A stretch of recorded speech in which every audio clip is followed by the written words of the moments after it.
Eh bien, pour mieux comprendre comment les femmes seront pénalisées par cette réforme, il faut d'abord savoir que pour compenser les absences dues aux grossesses et à l'éducation des enfants, eh bien, les femmes peuvent bénéficier de 8 trimestres supplémentaires par enfant pour pouvoir atteindre l'âge de départ à la retraite plus vite. Mais avec ce passage de l'âge de départ à la retraite prévu par la réforme de 62 à 64 ans, eh bien, les femmes vont peu à peu perdre le bénéfice de ces trimestres supplémentaires pour enfants. Prenons par exemple le cas d'un homme et d'une femme nés tous les deux en 1973 qui ont chacun 2 enfants, sont entrés sur le marché du travail à 23 ans et ont travaillé sans discontinuer. Regardez ce que ça donne pour un homme.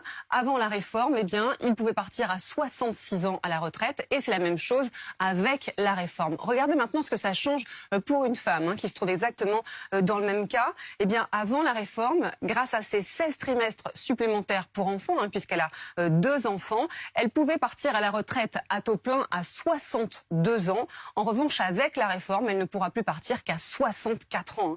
Donc en clair, avec cette réforme, eh bien, la femme va devoir travailler 2 ans de plus quand un homme ne devra pas fournir plus d'efforts avant qu'après la réforme. Cette réforme impose donc plus d'efforts aux femmes qu'aux hommes.